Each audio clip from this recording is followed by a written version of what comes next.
Rise. Mr. Speaker, I'll withdraw my point of order and rise in opposition to the motion to recommit.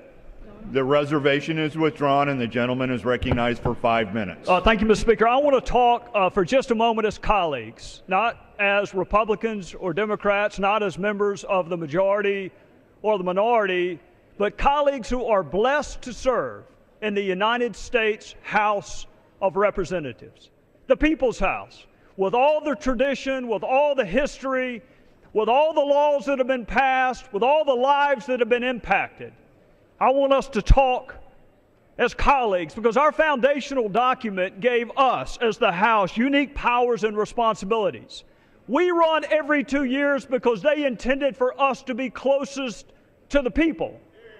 The President was given different duties and powers. The President was given the duty to take care that the laws be faithfully executed. So my question, Mr. Speaker, is what does that mean to you? That the laws be faithfully executed. We know the President can veto a bill for any reason or no reason.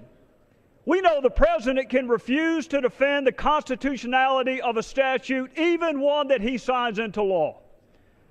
We know the President can issue pardons for violations of the very laws that we pass. And we know that the President has prosecutorial discretion as evidenced and used through his U.S. attorneys. Mr. Speaker, that is a lot of power. What are we to do when that amount of power is not enough? What are we to do when this President or any President decides to selectively enforce a portion of a law and ignore other portions of that law? What do we do, Mr. Speaker, regardless of motivation, when a president nullifies our vote by failing to faithfully execute the law?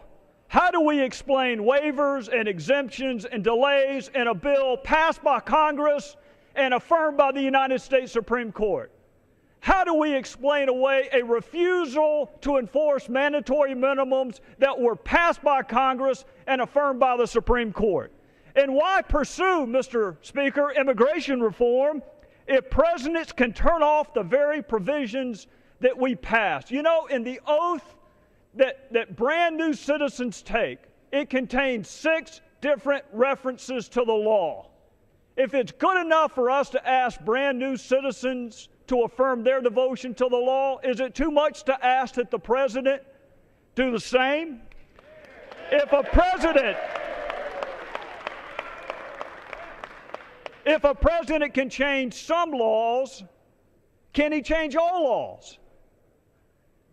Can he change election laws? Can he change discrimination laws? Are there any laws under your theory that he actually has to enforce? What is our recourse, Mr. Speaker? What is our remedy?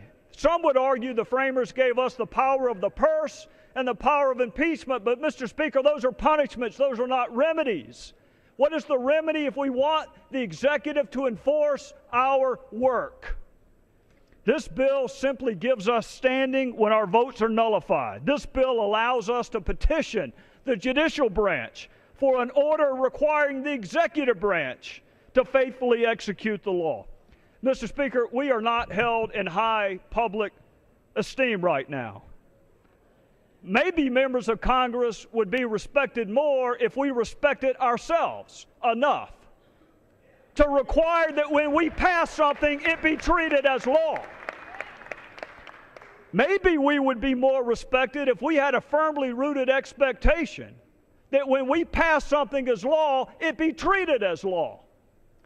Maybe we would be more respected if we put down party labels and a desire to keep or retain or acquire gavels and picked up the history, the tradition, and the honor of this, the People's House. Mr. Speaker, the House of Representatives does not exist to pass suggestions.